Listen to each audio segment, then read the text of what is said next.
दोस्तों, आज की कहानी है ननद जी आप मायके आना बंद कर दो तभी मैं मायके जाना बंद कर दूंगी।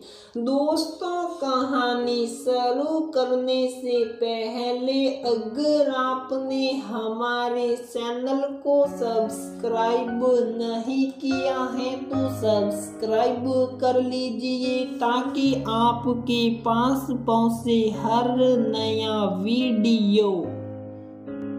सासू माँ समीदा और बड़ी बहू रागिनी कब से राशि की बुराई करे जा रही थी।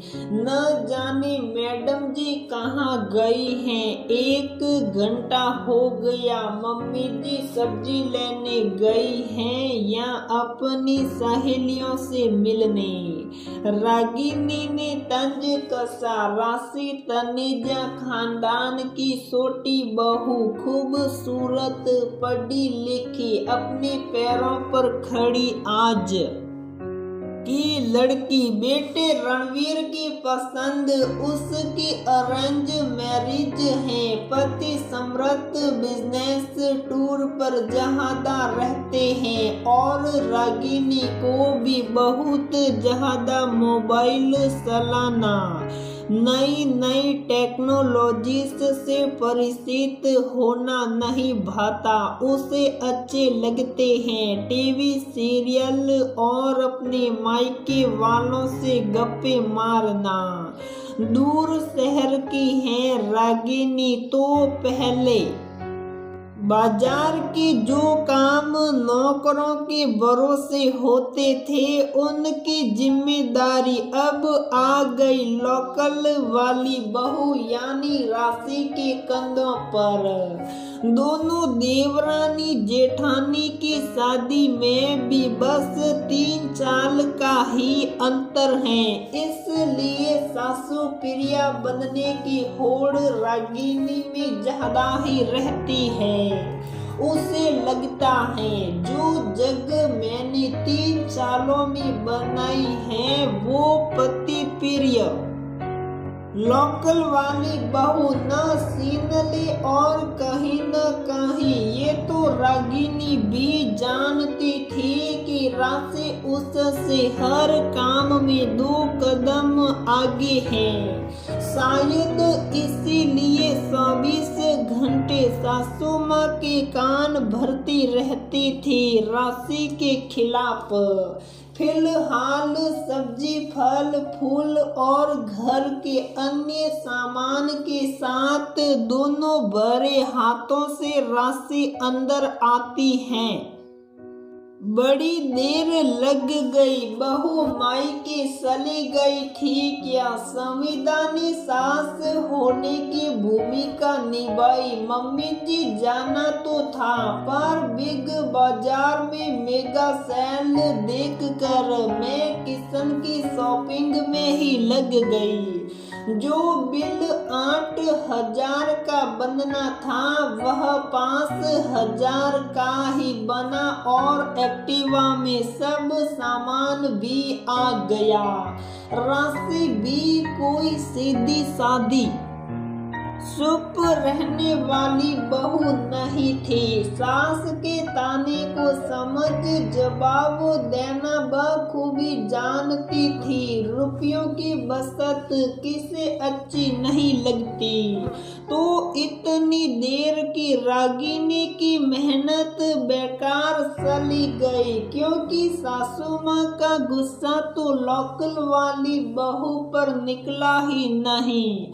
उल्टा शाम का खाना रागिनी को ही बनाना पड़ा क्योंकि राशि को घर आते आते 7 बज गए थे। ये थी तनेजा परिवार की रोज की दिनचर्या। राशि भी अंदर से आहत होती थी कि जब कहीं बाजार आओ जाओ सासू माँ और जेठानी जी को बस यही लगता कि वह मायके चली गई होगी या सहेलियों से गप्पे मार रही होगी, बल्कि घर की जिम्मेदारियों के चलते उसे वाकई समय नहीं मिल पाता था कि वह सहकर भी हफ्ते 2 हफ्ते में माँ भाभी से जाकर मिल ले। सासू माँ के ताने तो फिर भी सहन कर ले, पर जेठानी का बार बार उस पर कमेंट करना उसे बहुत परेशान करता। कई बार सोचती कि रणवीर से कहकर ये फालतू की जिम्मेदारी हटा देगी अपने सर से, पर फिर यही लगता नौकर तो आखिर नौकर हैं, वो तो अपने हिसाब से सामान ले आते हैं कम ज्यादा पैसों में, पर वह सब सामान देख सुन कर मोल भाव करके लाती हैं। एक रात रागिनी के पेट में बहुत तेज दर्द होने लगा। रणवीर और जेठ जी बिजनेस टूर पर गए हुए थे। घर में जेंट्स के नाम पर ससुर जी थे। रात के 10 बज रहे थे। रागिनी दर्द से तड़प रही थी। राशि ने तुरंत अपने माई के नंबर मिलाया। जब तक वह ड्राइवर रागिनी को लेकर हॉस्पिटल पहुंचे, उसके भाई भाभी हॉस्पिटल आ चुके थे। डॉक्टर ने अच्छी तरह चेकअप किया। उसे स्टोन का पेन उठा था। पहली बार इतनी तकलीफ हुई थी रागिनी को। राशि सारी बात डॉक्टर से समझ रही थी। इंजेक्शन से रागिनी को काफी आराम आ गया था। सामने राशि के भाई भाभी को देखकर खुद पर शर्मिंदा हो रही थी रागिनी की कैसे वो दिन भर बेकार में राशि को लोकल बहाने के ताने देती रहती थी कि कैसे वो कान भरती रहती सास के कि वह तो साल भर में 1 या 2 बार मायके जा पाती हैं और यहाँ राशि आए दिन अपने परिवार से मिलती रहती है। आज रागिनी को अपनी लोकल वाली देवरानी पर गर्व महसूस हो रहा था। शायद आज पहली बार उसे अपनी देवरानी के गुण दिखाई दे रहे थे। कृतज्ञता से डबाई आंखों से राशि को जब उसने थैंक यू बोला तो राशि ने बस इतना ही कहा, बस आपका और मम्मी जी का प्यार चाहिए।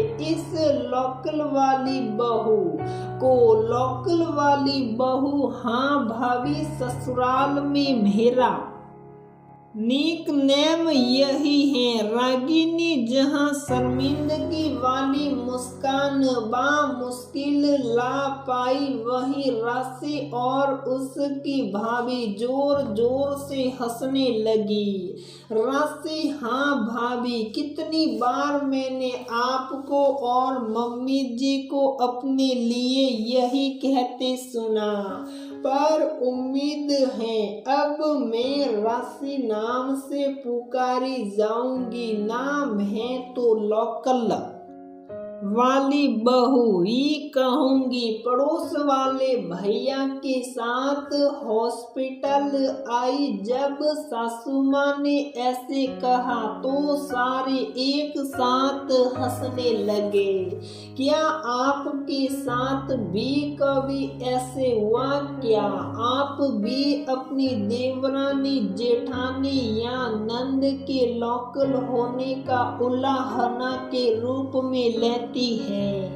अगर ऐसा है तो बिल्कुल मत करिए ऐसा। बेमतलब मत दुखाइए किसी का मन।